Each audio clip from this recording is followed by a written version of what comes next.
ये है भारत का प्रसिद्ध नगर इलाहाबाद।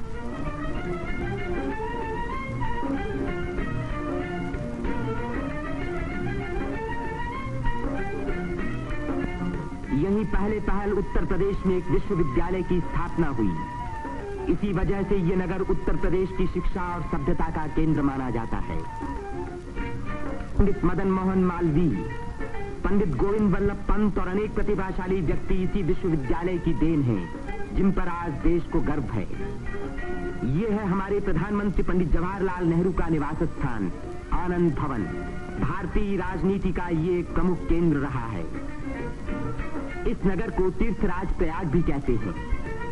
यहीं गंगा और जमुना का संगम है। इसी संगम में गुप्त सरस्वती नदी भी आकर मिलती है। इसीलिए इस स्थान को त्रिवेणी संगम कहा जाता है।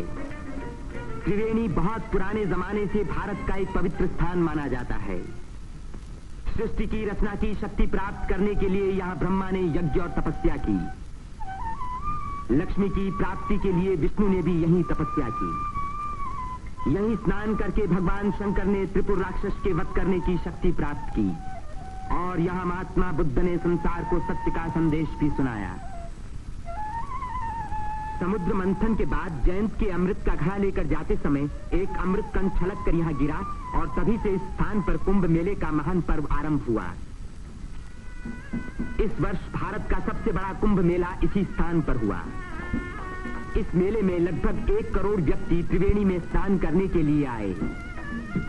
सदियों की गुलामी के बाद स्वतंत्र भारत का ये पहला कुंभ मेला था। त्रिवेणी में स्नान करके तन, मन और आत्मा को शुद्ध करने के लिए ही यात्रियां आते हैं। योगी और सन्यासी, गरीब और अमीर सभी प्रकार के लोग यहाँ इकट्ठे होते हैं। कुंभ मेले के मौके पर देश के नर नारी एक दूसरे के धार्मिक विचारों से परिचित होते हैं। धार्मिक संस्थाएं योगी और सन्यासी यौगिक क्रियाओं को दिखाते हैं।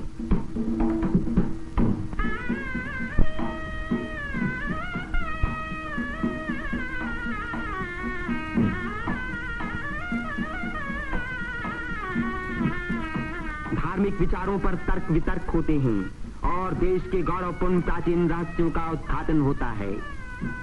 यहाँ के सुंदर दृश्य प्राचीन भारत की महत्ता की याद दिलाते हैं।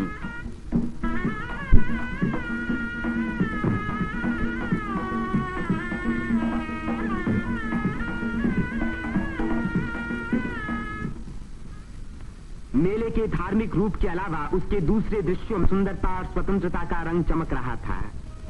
रंग बिरंगी चूड़ियां, देवी देवताओं की मनमोहिनी मूर्तियां,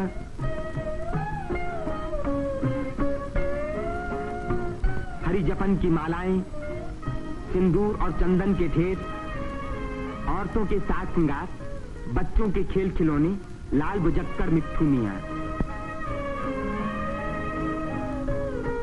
तीर्थयात्रियों की सुविधा और सुरक्षा के लिए और स्वतंत्र भारत के इस महान पर्व को सफल बनाने के लिए उत्तर प्रदेश सरकार ने अपनी ओर से कोई कसर उठा न रखी। मेला शुरू होने के कई महीने पहले से ही सरकार की ओर से तैयारियां शुरू हो गई थीं। उबड़ खाबड़ जमीन को समतल बनाने के लिए बुलडोजर जैसी बड़ी बड़ी मशीनों से जमीन की सतह ठीक की गई।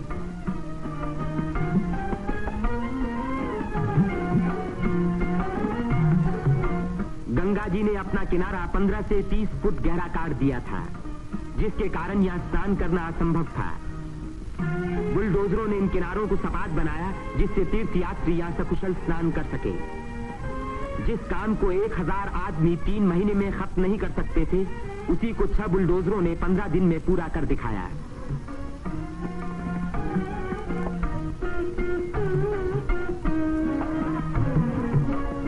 फौजी इंजीनियरों ने सड़कों पर बिछी रेलवे लाइनों के ऊपर पुल बनाने में बड़ी मदद की।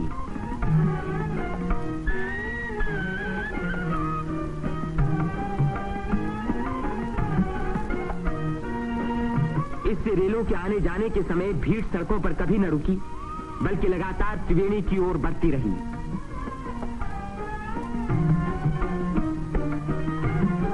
जगह की कमी के कारण ज्यादा लोगों के रहने का इंतजाम गंगा के पूर्वी तट पर झूसी की ओर किया गया। वहां से शेष मेले तक आने के लिए भारतीय सैनिकों और उत्तर प्रदेश सरकार के सार्वजनिक निर्माण विभाग ने पीपों के 6 पुल बनाए। कुंभ मेले के इतिहास में यह पहला मौका था जबकि यहां बिजली लगी। 1000 बिजली के खंभे लगाए गए, जिनके लिए 160 मील से अधिक लंबी तार लाइन इस्तेमाल हुई। उत्तर प्रदेश के स्वास्थ्य विभाग ने यहां सफाई का बड़ा अच्छा बंदोबस्त किया। चारों तरफ मशीनों से लगभग 250 मन डीडीटी का भारी छिड़काव किया, जिसके कारण मेले में मच्छरों व मक्खियों का नामो निशान बाकी न रहा। मेले के आरंभ से ही सरकार ने हैजे के टीके लगवाने का प्रबंध किया। यात्रियों को सलाह दी गई कि वे मेला क्षेत्र में आने से पहले टीके लगवा लें। कदाचित इसी व्यवस्था के कारण मेले के मौके पर कोई भी रोग नहीं फैला। इतनी भारी भीड़ भाड़ के मौके पर आमतौर से दुर्घटनाएं हो जाया करती हैं।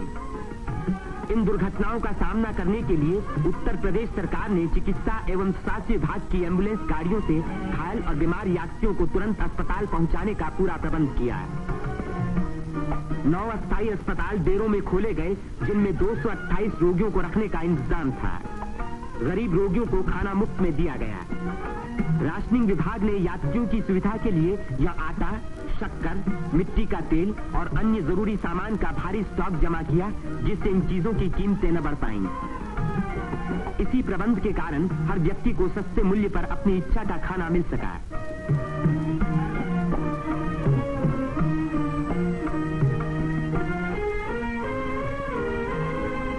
सेवा समिति, अग्रवाल समिति और भारत स्काउट्स एंड गाइड्स जैसी स्वयंसेवक संस्थाओं ने यात्रियों के मार्ग निर्देशन, उनकी सुरक्षा और घायलों का प्राथमिक उपचार किया। पुलिस यात्रियों के संचालन का कार्य करती रही। आने जाने के लिए अलग रास्ते रखे गए। भीड़ को काबू में रखने के लिए चलते फिरते वायरलेस सेटों का इस्तेमाल किया गया।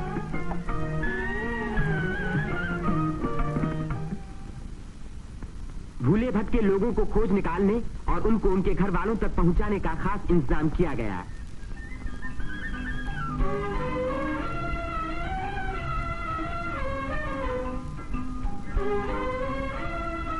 मेले में लाउड स्पीकरों का एक जाल बिछा दिया गया, जिससे भटके हुए लोगों का नाम पुकार पुकार कर उनको एक स्थान पर इकट्ठा किया गया। मेले के आरंभ होते ही उत्तर प्रदेश के मुख्यमंत्री पंडित गोविंद वल्लभ पंत ने मेले के बंदोबस्त का मुआयना किया। इस शीर्ष स्थान पर जमा हुए लाखों मेहमानों के सुख सुविधा की उन्हें बड़ी चिंता थी।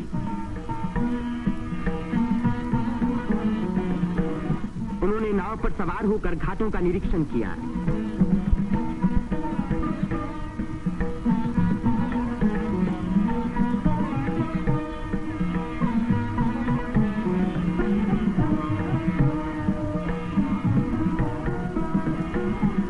उन्होंने पीपे के पुलों को भी देखा। ये अखाड़ा जो ऐसे ही एक पुल को पार कर रहा है, पुल की मजबूती का सबूत है।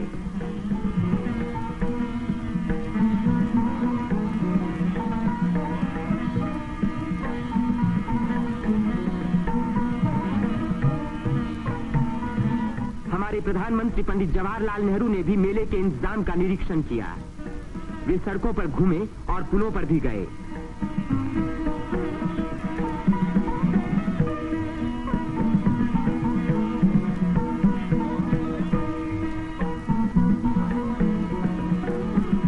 उन्होंने अन्य स्थानों को भी देखा भाला।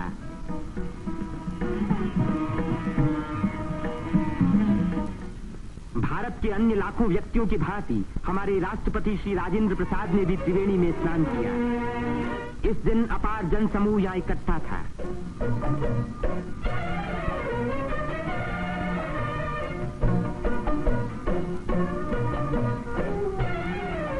हर घाट पर लोगों की भीड़ स्नान कर रही थी। उसमें नया जोश था और नई उम्मीदें थीं।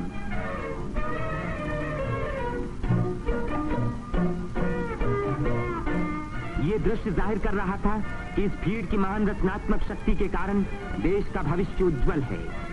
उसकी इसी शक्ति के कारण हमारी उन्नति के बड़े से बड़े कार्य अवश्य सफल होंगे।